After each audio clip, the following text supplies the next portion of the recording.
Brought to you by Charity Mobile, the phone company that supports life and family. 5% of your monthly plan price goes to your favorite charity. Buy the way you believe at CharityMobile.com and use promo code TRADITION. We return now to our examination that we had been continuing up until Advent of Father Malachi Martin exposing the Jesuits and his work in his landmark book that's largely been forgotten, the Jesuits, was the reason that there was the attempt to destroy him. He published that book, and shortly before he did, friends around him warned him there would be consequences for doing this. It was pretty obvious once they read the manuscript of it. He said he knew there would be consequences, and he published it anyway.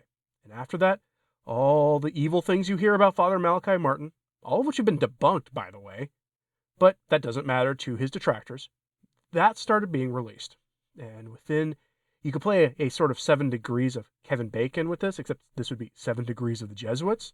And there would always be a Jesuit at the end of the paper trail of the alleged so-called evidence against Father Malachi Martin. The accusations leveled against him were always tied directly to Jesuits. They always were there. The attempt to destroy and discredit him was a Jesuit operation, very clearly. And when you hear what you're about to hear, you'll see why. This is one of the most important segments of the book so far that we've covered as we jump around and skip some of the less than important parts. What you're about to hear is, frankly, the Jesuits overtly saying they no longer serve the Pope. They were founded for the purpose of serving the papacy, to preserve doctrine and to bring errant populations back to the Catholic Church. But now, almost 100 years ago now, beginning in the 20th century, they overtly stood against the papacy. And here you're going to see the attempts to rein them in and how they failed spectacularly, leading to where we are today. The Jesuits, with one of their own, on the throne of Peter, pushing to destroy the Catholic Church and replace it with essentially a new synodal church in their own language, but what could also be characterized as the Jesuit Church, because that's what they're enforcing on the church now. Jesuitism. Malachi Martin on the attempts to rein them in. Every pope worth his salt sets a dominant strategy for his papacy. He formulates many policies, pursues various particular aims, but all policies and each single aim are framed within the scope of that strategy. The Society of Jesus was established by the papacy in 1540 as a very special fighting unit, at the total and exclusive disposal of the Roman Pope, whoever he might be. From their beginnings, the Jesuits were conceived in a military mode. Soldiers of Christ, they were given only two purposes: to propagate the religious doctrine and the moral law of the Roman Catholic Church, as proposed and taught by the Roman Pope, and to defend the rights and prerogatives of that same Roman Pope. Purely spiritual and supernatural purposes, and specifically Roman Catholic. Surprisingly enough, given this mandate of the society, papal strategy itself has become the wedge of separation between Jesuits and the papacy. Indeed, the very arena where the lethal battle between the two was being fought. Pius XII, Pope from 1939 to 1958, has found himself in a new world dominated by two rival superpowers, one of which, the Great Bear of the East, he held in anathema. His post-war policy was one of intractable opposition to their brand of Marxism and of support for Western civilization, centered in Europe and protected by the United States. John XXIII, Pope from 1958 to 1963, was convinced that an open windows, open fields policy would induce others, including the Great Bear of the East, to refashion their own attitudes and policies. Pope John lowered as many barriers between the Church and the world, including the Great Bear, as he could in his short, action-packed pontificate. He even went so far as to guarantee that country immunity from attacks by the Church, a stunning reversal of papal attitudes. It was a huge gamble, and it could only work if an adequate amount of goodwill reigned among the opposite numbers.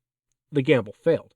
The great poignancy was that when he passed away, Pope John, peasant realist that he was, knew that his openness had been seen as weakness and had been taken advantage of by men of much smaller spirit. Pope Paul VI, Pope from 1963 to 1978, blind to the deficiencies of John's policy, further refined it. The Holy See became nothing less than a plaintiff at the bar of the power of the Great Bear, pleading on diplomatic grounds for a hearing, instituting cautious conversations, practicing the weak-kneed art of concessionary approaches, and even stooping to mean-spirited deception and betrayal of the admitted difficult primate of Hungary, Cardinal Menzensky, in order to please the Great Bear and their weakened Hungarian surrogate, János Kadar. In all of this, Paul VI, personally the gentlest of all modern popes, unwittingly compromised his papal authority. His grand strategy for his church was taken over and exploited by others, reducing him to an impotence that scarred his last disease-ridden years until his passing on August 6, 1978. Still, it was Paul VI who, very late in the day of his papacy, realized that the original dual purpose of the Society of Jesus had been changed. Under his pontificate, an extensive critical dossier about the society was compiled. It was enough for the moment to say of the dossier that its contents condemned the Jesuits. It was a portrait in effect of a Jesuit order, that like a weather vane atop a roof had been turned by a different wind. For Jesuits, the papacy no longer held primacy of position. The corporate aim of the society was now to place itself and the church at the disposal of a radical and purely socio-political change in the world, without reference to, indeed in defiance of, papal strategy, policies, and aims. In 1973, Paul VI, alarmed more than ever by the way the society's members were behaving, tried to stop the onrush of events. He met with the head of the order, Jesuit Father General Pedro Arrupe, several times. More than a few of those interviews between the two men were stormy. More than once, Paul wanted Arrupe to resign. On one way or the other, Arrupe survived all papal attacks. Paul VI did insist that Arrupe convey to his Jesuits, quote, "our demand that the Jesuits remain loyal to the Pope." Arrupe and his assistants in Rome at that time were intent on preparing for another international assembly of the order, a general congregation, as such an assembly is called. So he bought time, valuable time. Paul in his weakness could find no alternative but to wait. Paul did make one last but equally ineffective attempt to recall the allegiance of the society to the papacy during the 96-day International Assembly of Jesuit Leaders, the 32nd General Congregation of 1974 to 1975. His efforts met with total incomprehension and stubborn, some said even self-righteous, opposition from the order. Pope and Jesuits simply could not agree. The Jesuits would not obey. Paul was too weak to force the issue further. When you have people, the Jesuits, wrote Jesuit Father M. Buckley about Paul's attitude to that 32nd General Congregation, who do you think they have made errors either in content or procedure, and when they are suspected, resisted, or reproved by the very man they are attempting to serve? You have a very serious religious problem, to say the least.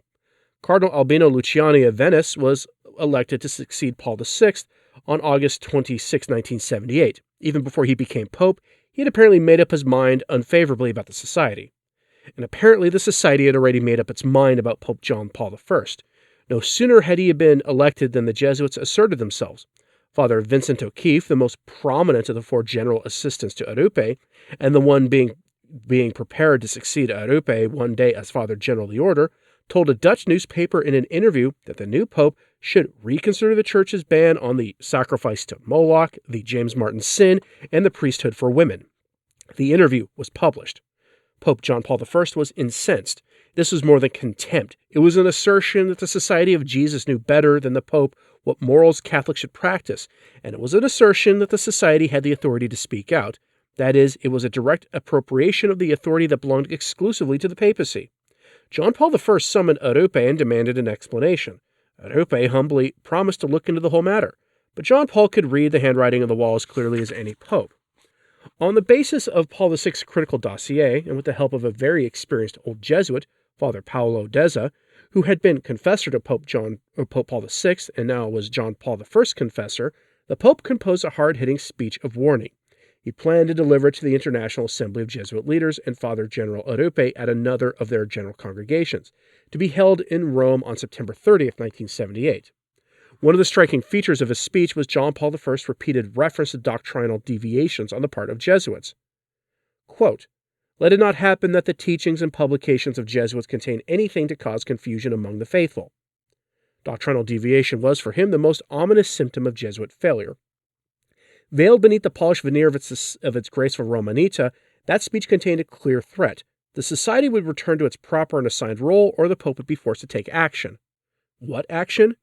From John Paul's memoranda and notes, it is clear that unless a speedy reform of the order proved feasible, he had in mind the effective liquidation of the Society of Jesus as it is today, perhaps to be reconstituted later in a more manageable form.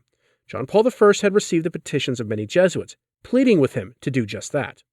The Pope never delivered that speech of warning. On the morning of September 29th, after 33 days on the throne of Peter, And one day before he was to address the society's general congregation, John Paul I was found passed away in his bed. In the following days, Jesuit Father General Arupe petitioned Cardinal Jean Villot, who, as Vatican Secretary of State, ruled the Holy See in the interim period between John Paul I's passing and the election of his successor. Could the Jesuits have a copy of that speech? After a discussion with the College of Cardinals, who were helping him to prepare for the election of the next pope, the cardinal prudently refused. Arupe was told instead that in the opinion of Villot and the council, it was high time the Jesuits put their affairs in order. For their part, Arupe and the Jesuits decided to sit the time out and see who would become the next pope. Time was the commodity they always sought to have. More than either of his two immediate predecessors, Karol Wojtyła of Poland, elected as John Paul II on October 16, 1978, could not afford to hesitate on this matter of the Jesuits. John Paul II's grand papal strategy embraced the first world of capitalism, the second world of the Great Bear's hammer and sickle ideology, and the third world of so-called underdeveloped and developed countries. Wojtyła was extremely hard-headed in analyzing the character and limitations of papal strategy since 1945. In his view, Pius XII had guided the Church on the basis of a siege mentality, permitting papal strategy only clandestine movement within the Great Bear's empire, but providing no challenge to the continual erosion of the Church in that area. John XXIII's policy of open fields had been a failure. Paul VI's policy had consisted merely of a refinement of an already faulty and failed policy. By the time of Paul VI's passing in 1978, his Secretariat of State had managed to work out protocol agreements with more than one member government of the Bloc of the East and their fraternity, but none had been initialed, let alone signed and sealed into law. In any case, even had those protocols been ratified, it had already become clear enough that they would have made no difference to the status of Roman Catholics under the Great Bear's rule.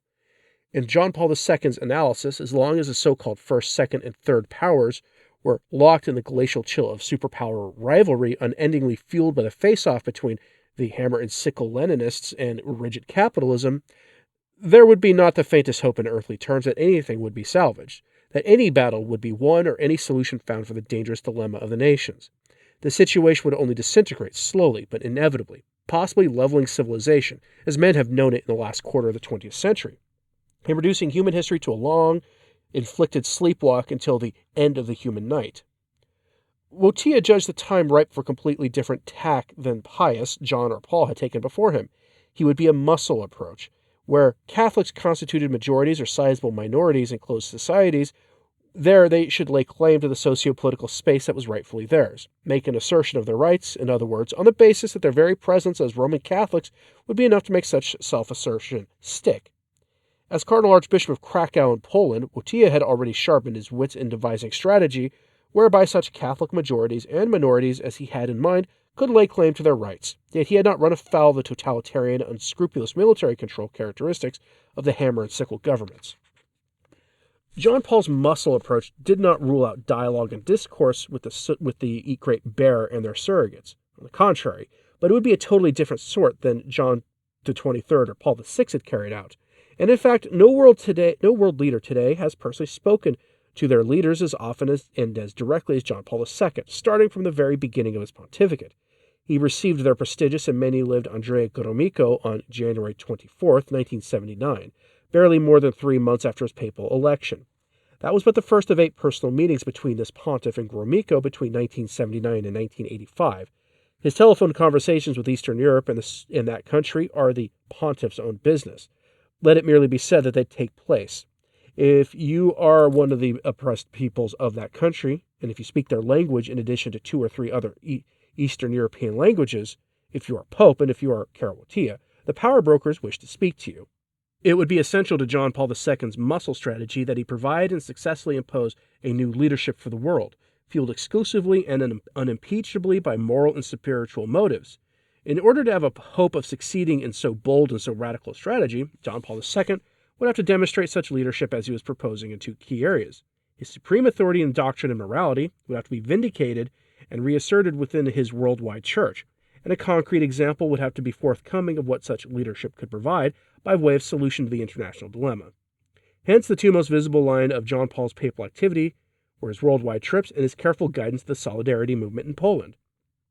The appearance of his papal persona in all major countries and many Minor ones would be the means of reestablishing that authority.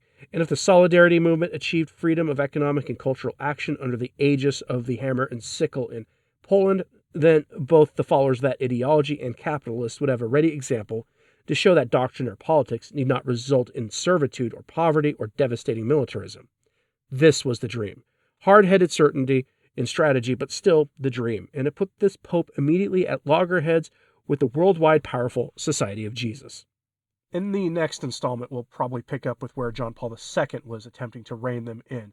But for now, it's suffice to say that the efforts of John the 23rd, Paul VI, and John Paul I failed spectacularly, partially because of geopolitics, because they had lost their focus. What is the relationship of the church to the world? The church's relation to the world is it is supposed to teach the gospel and guide souls to Christ, to pull them out of the darkness of sin and lack of belief and into the light of Christ, where their soul may be saved. That's essentially the mission of the church in the world. And it was with the Vatican II popes that they stepped away from that. You start seeing more of a materialist vision and playing nice with organizations and governments that had absolute contempt for Christ. It's no wonder the attempts to rein in the Jesuits failed, because these things are linked together, inseparably linked together. One of the driving forces for this change in orientation in the church was, in fact, the Jesuits themselves. Let me know what you think of this in the comments, please. Like and subscribe if you haven't, it does help. So just sharing this on social media, that helps too. And as always, pray for the church. I'm Anthony Stine. Ave Maria.